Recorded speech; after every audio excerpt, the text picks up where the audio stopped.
guys, I'm glad you're here. Thank you very much for joining me.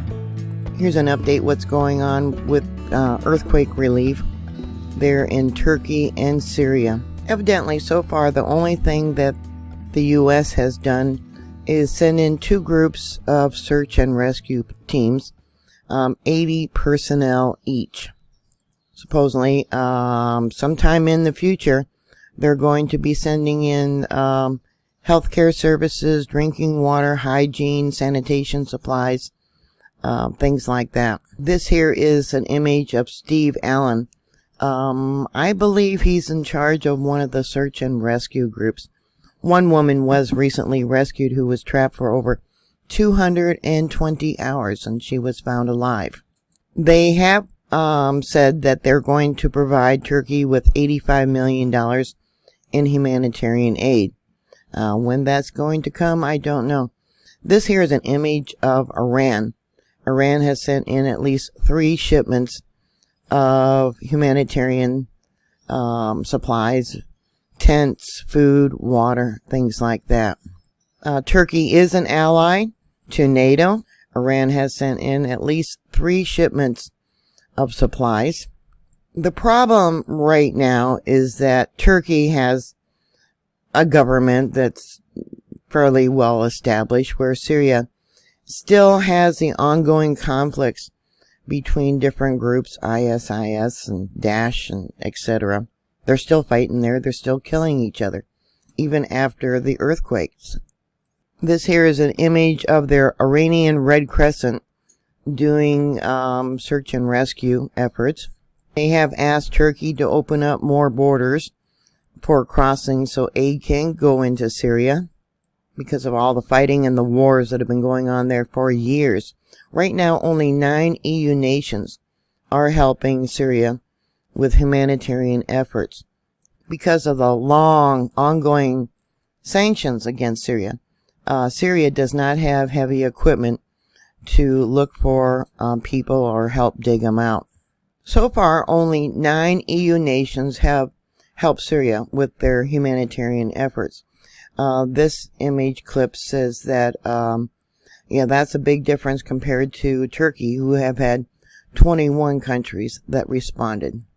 Over 40,000 people so far have been counted as killed during the earthquake for both countries. They're expecting it to rise to over 50,000. Right now, there is only 1 border crossing open to get aid into Syria. The UN Security Council wants 2 more border crossings opened up. There has been reports of typhoid and cholera outbreaks starting to happen now because of the unsanitary conditions. No water, no toilets, etc. People are complaining that they haven't been able to bathe since the earthquake. There was reports too that some of the people in a prison in Rajo escaped after the earthquake. About 20 Daesh terrorists were able to get out. There was evidently over 2,000 prisoners, PKK prisoners that Turkey's been fighting with. Let's see, do we have a border? Let's see. Yeah, that yellow line is the border. I'll turn it off and on so you guys can see it. This article talks about how Rajo was liberated from the PKK and YPG terrorist group in Turkey in operations in 2018 as part of Turkey's effort to rid the northeastern Syria of terrorist elements and establish a security strip along its border. The PKK and YPG have controlled much of the region since Syria regime leader Bashar Assad forces withdrew in 2012. A year after the civil war broke out in the country with the brutal repression of peaceful protests and escalated to pull in foreign powers and global militants. Nearly 500,000 people were killed, and the conflict has forced around half the country's pre-war population from their own homes, and many seeking refuge in Turkey, and now they're being blamed for the earthquake. Back on the 13th, Daesh terrorists killed 11 people, mostly civilians, and kidnapped 64 others, according to the Syrian Observatory for Human Rights. There is confirmed information about ISIS Daesh members killing some of those who were kidnapped yesterday evening, Saturday, east of Palomar, in the eastern countryside of Homs. I'll show you where that's at. Yeah, they got earthquake damage there too. Many of the historical sites, were destroyed. Here's Homs, and here is Palomar, or Palomara. Sorry for pronouncing it wrong. I don't know if Germany has resumed its efforts for search and rescue, but back on the 11th, Germany suspended work there, citing security problems and reports of clashes between groups of people and gunfire. They said they would resume their work as soon as Turkish Civil Protection Agency, AFAD, classifies the situation as safe. The rescue group evidently had set up a camp there in Kirkham. And let me bring it out to show you where that is at. Yeah, and to think it was just too dangerous even there for them to go out. Now, President Erdogan said that the general security situation on there was good, noting that state emergency had been declared and there had been some looting, but no, they got bigger problems going on. President Erdogan said that those involved in looting or kidnapping should know that the state's firm hand is on their back. 82 rescue workers from Austria were also sent to Ankara, Turkey, and Switzerland sent 87 specialists and 8 dogs there to help with rescue operations, and they said that security measures have been increased lately. I suppose this here is the Turkish military. Yeah, they're on patrols now. About 1.5 million Syrians who fled the war going to Turkey are now going back home, evidently. Thousands were lined up at the border crossing on Wednesday to return to their homeland, even if it's only temporary. They were responding to an announcement on social media by Syrian officials at the only one crossing border, that Turkey would allow them to leave for 3 to 6 months and then return, although the Turkish officials could not immediately be reached for comment on whether the country's policy on returning had changed. A spokesman for the White Helmets Civil Defense Organization said the group's rescue efforts in Syria had largely come to an end, even though they're still receiving calls about possible survivors. This here is one of the images of a refugee camp, and what I noticed was mostly the line was separated between men and women. This here is an image of some of the damage in Syria. Evidently, according to the World Health Organization, anti-refugee sentiment in Turkey has spiked and supposedly is driven by politicians. Erdogan, there's supposed to be an election in June, but there's talk that they may not hold it. There's a lot of criticism against Erdogan. There's also supposed to be a general election in May. This here is an image of Fatman Gunmore, 77. He was trapped for 212 hours and was found alive and being sent out to a hospital by a life flight, it looks like. And that was in the city of Adidaman. This here is an image of a ferry that has had beds put on for people, I think mostly children. There's evidently over 22 children that they're caring for that are homeless. And here is a teenage boy, going through the rubble and finding food rations. In recent days, the people's grief has been morphing into fury. Syrians have become the target of misinformation campaign, accusing them of looting, destroying homes, and stealing aid, or blaming them for the reason of the earthquake. There is one politician, Amit Adag, a far-right politician who's long pushed to expel Syrians from the country.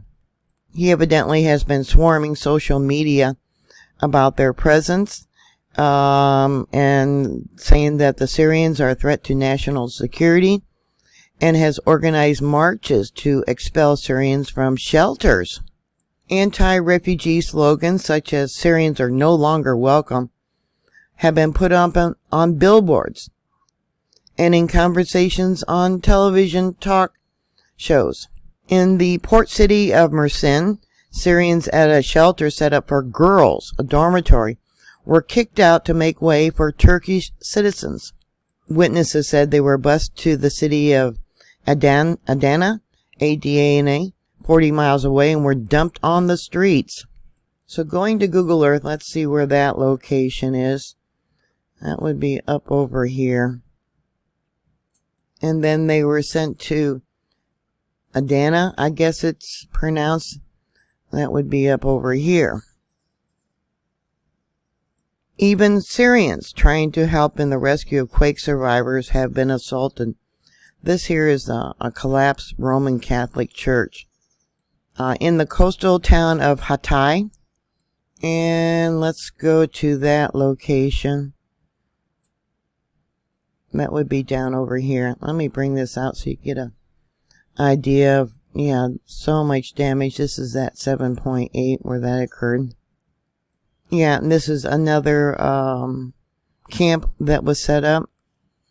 This here is evidently an image of a military group walking around Antaka. I don't see any weapons. There's another problem, evidently. Turkey has a law that normally prohibits Syrians from leaving the cities where they're registered without permission from provincial authorities. Although that injunction has mostly been lifted because of the quake, Istanbul remains off limit. Another camp, and again I noticed, yeah, women were in one line and men were in another. The Turkish government also blocked refugees from going into Syria's Turkish-controlled northern territories and allowed only Syrian corpses certified by the Turkish hospitals and issued an accompanying permit signed by the regional governor to be transported across the border. Samir, a 32-year-old Syrian refugee from war-torn Aleppo, who was delivering the bodies of his two children, one of them 5 years old, to their relatives near the border crossing, said it took him 2 days to get the permit. Many people who lost their homes there in Turkey, who are from Syria, are going back because they have no choice.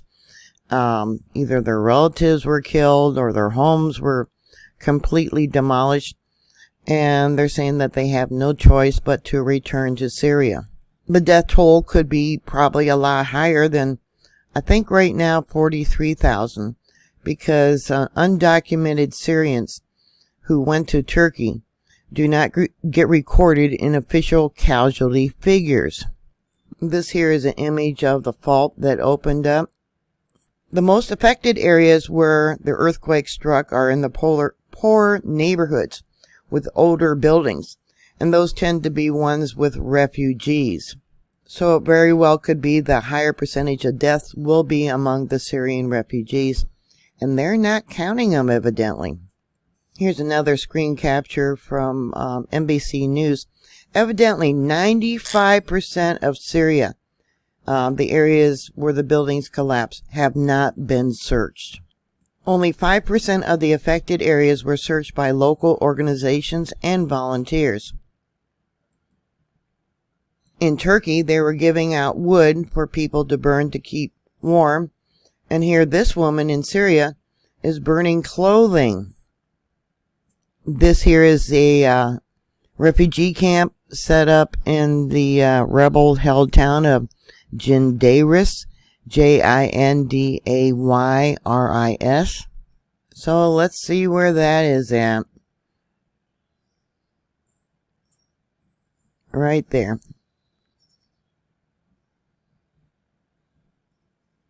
Here's an image of trucks traveling into Syria through the only open border that they currently have.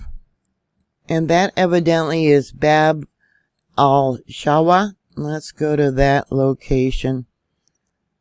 Let's see. Oh boy, it's way down south. Let's see. Okay, let me zoom in a little bit. There you go. The red lines are the fault line that I have drawn out. Here it says the Syrian government and its backers in Moscow and Tehran have long insisted that all aid into Syria should come through Damascus. But with Assad still sanctioned by the United States and European countries, many are reluctant to send aid directly through his government. In Turkey, they're still looking for survivors, whereas Syria, they're not doing it. Says here a teenage girl was pulled alive from a rubble in Turkey on Thursday, more than 10 days after a devastating earthquake hit the region. But such rescues have become increasingly rare. They're calling it a miracle. A 17-year-old was extracted from the ruins of an apartment complex block in Turkey's southeastern province. That was after 248 hours since the 7.8 earthquake. And that was on February 6th. There's been hundreds, if not thousands of aftershocks.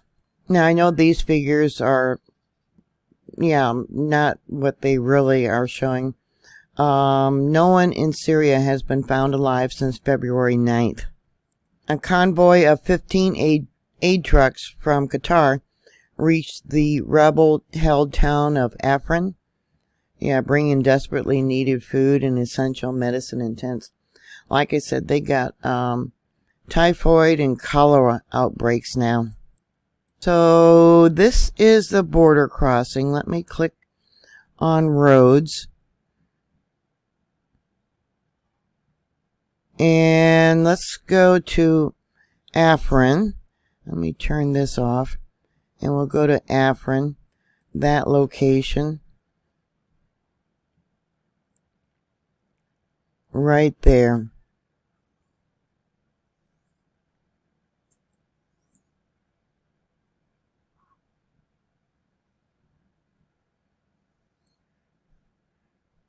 Here on Reuters it says 2 women were pulled from a rubble in Turkey's southern city. A mother and 2 children were rescued from the city of Antakya on Wednesday as rescue efforts shifted to getting more relief to survivors 9 days after the deadly earthquake. That was yesterday. Rescuers could be seen applauding and embracing each other as an ambulance carried away a 74-year-old woman, Calamaris. Talk about butchering that name. And earlier in the day, a 46-year-old woman was rescued in the same city close to the epicenter of the quake. So let's go to that location. It says it was close to where the earthquake occurred. By the East Anatolian Fault. And the earthquake, pretty close. Right there. And yesterday, some person from the World Health Organization is warning that the water shortage is increasing the risk of waterborne diseases and outbreaks of communicable diseases. Besides of small pockets of typhoid and cholera, doctors have said they're treating an increased number of patients suffering from post-traumatic stress disorders. Sending prayers to these poor people. This is another good reason why you need to be prepared. They had a devastating earthquake, and aid is not coming, or it's very sparse. And that one boy going through the rubble, finding packages of food that someone had stored up. So what are your thoughts? Please put your comments down below. Please like, share, and subscribe. Make sure you're still subscribed. Yeah, just devastating. Please stay safe, and I'll talk to you later. God bless you. Bye.